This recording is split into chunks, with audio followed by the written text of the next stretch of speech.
Olá, como vai? Tudo bem? Eu sou Fabrício Carneiro, eu sou advogado e atuo na área de leilões. E hoje eu montei um esqueminha ali no quadro para mostrar a cronologia de um leilão judicial de um imóvel.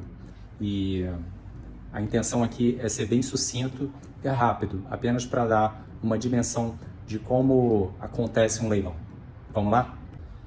Bom, então eu montei essa cronologia bem rápida para explicar para vocês os principais momentos de um leilão judicial, tá? Desde a sua realização até o desembaraço do imóvel e seu registro no RGI. Bom, o leilão ele vai começar sempre precedido de uma penhora, né? Claro. A penhora ela acontece dentro de um processo de execução onde um determinado bem do devedor é penhorado, tá? Para que ele seja transformado em dinheiro para pagar os credores.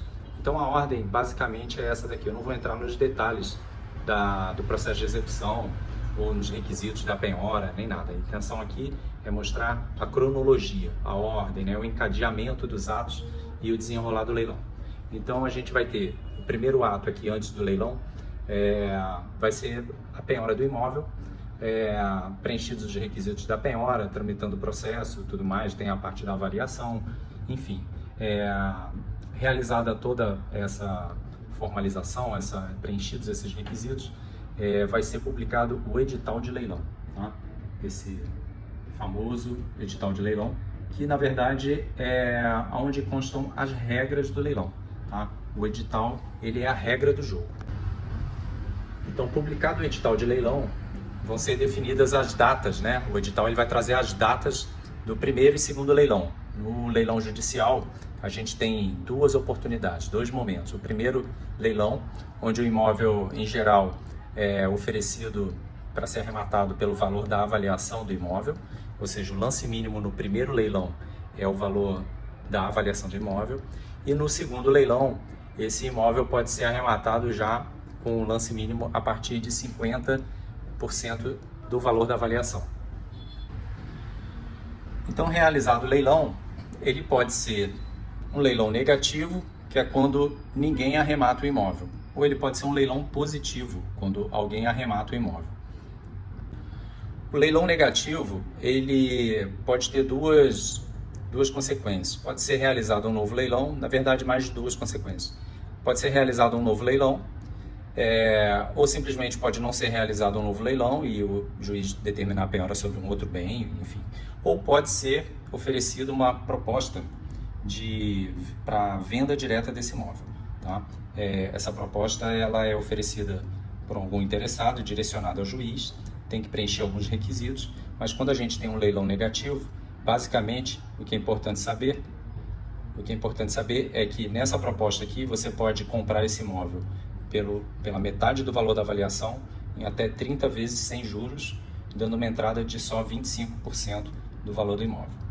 Mas vamos lá, se o leilão foi positivo, é porque alguém arrematou o imóvel, correto? Então, se alguém arrematou o imóvel, vai ser lavrado pelo leiloeiro um documento chamado auto de arrematação. Esse auto de arrematação é um dos documentos mais importantes num leilão judicial. E por que o auto de arrematação é tão importante? Porque uma vez ele sendo assinado pelo juiz, leiloeiro e pelo arrematante, a arrematação se torna perfeita, acabada e irretratável. Isso quer dizer o quê? Que a arrematação ela não pode ser mais desfeita. Ainda que a ação de embargo de devedor do executado seja julgada procedente. Essa arrematação ela se torna um ato jurídico perfeito. Mas em nenhuma situação ela pode ser desfeita? Não. Existe uma exceção, tá? Essa exceção ela vai acontecer no caso de ser apresentada uma impugnação à arrematação. Agora, para apresentar essa impugnação à arrematação, devem ser observadas 3 hipóteses apenas. E esse marco aqui, que é a assinatura do auto de arrematação, ele é considerado tão importante que o próprio STJ define que uma vez assinado o auto de arrematação pelo juiz, leiloeiro e arrematante, o imóvel, no caso aqui, né, que a gente está tratando, ele deixa de fazer parte do patrimônio do executado e imediatamente ele já faz parte do patrimônio do arrematante. Isso quer dizer o quê? Que o executado, nesse caso, sequer pode mais alegar, por exemplo, que a arrematação, o leilão seria nulo, porque o bem penhorado seria um bem de família, por exemplo. Por que ele não pode mais alegar que é um bem de família? Porque o próprio imóvel já não pertence mais a ele.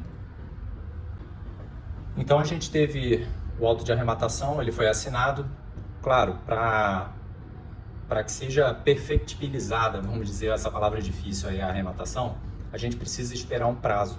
Esse prazo é o prazo da impugnação à arrematação. Esse prazo, ele conta 10 dias após a assinatura do auto de arrematação. Esse é o prazo de 10 dias para que possa ser apresentada a impugnação pela parte interessada. Agora, em quais hipóteses essa impugnação pode ser apresentada? Vamos ver aqui. Bom, a impugnação ela pode ser apresentada caso reste verificada a alienação do imóvel, ou seja, a venda do imóvel lá no leilão por preço vil.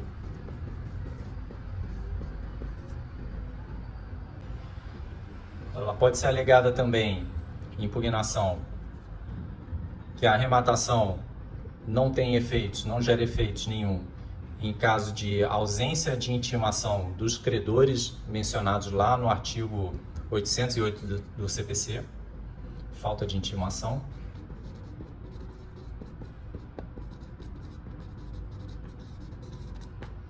Ou pode ser alegado que a arrematação não tem efeitos em razão da falta de pagamento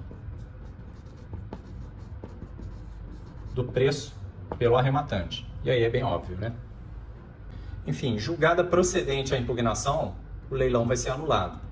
Se ele for anulado por preço vil, porque houve a venda do imóvel por um valor abaixo de 50% da avaliação, o leilão é anulado e o dinheiro que foi depositado pelo arrematante lá no leilão é devolvido ao arrematante.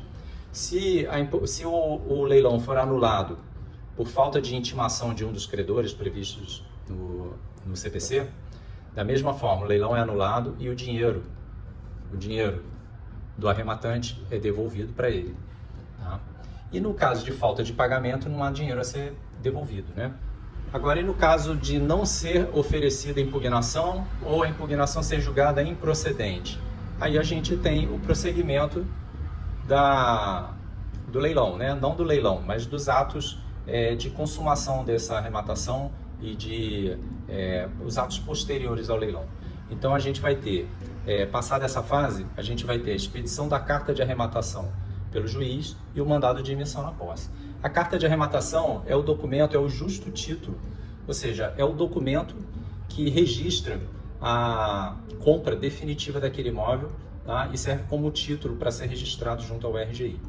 Já o mandado de intimação na posse é o documento, é uma ordem do juiz determinando a entrega do imóvel, ou seja, que o imóvel seja entregue, né, literalmente entregue ao arrematante. Expedidos esses documentos, a carta de arrematação vai ser levada ao RGI para registro, para que seja registrada a transferência do imóvel do nome do executado para o nome do arrematante. E o mandado de emissão na posse, ele vai ser cumprido por um oficial de justiça e ele vai servir de base para a desocupação do imóvel, se o imóvel estiver ocupado e mesmo que ele esteja desocupado. Isso é uma confusão que as pessoas fazem, de que o imóvel desocupado dá menos trabalho. Não dá menos trabalho, tem que ser expedido o mandado de emissão na posse e tem que ser realizada a diligência de desocupação.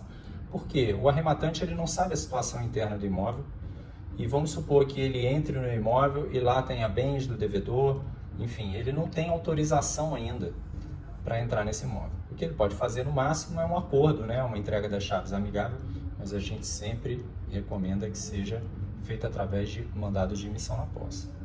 Enfim, esse é um resumo da cronologia do leilão judicial de um imóvel. A intenção aqui não era aprofundar em nada, nenhum desses temas, era apenas mostrar mais ou menos a cronologia de um leilão de imóveis. Eu espero que vocês tenham gostado e até a próxima.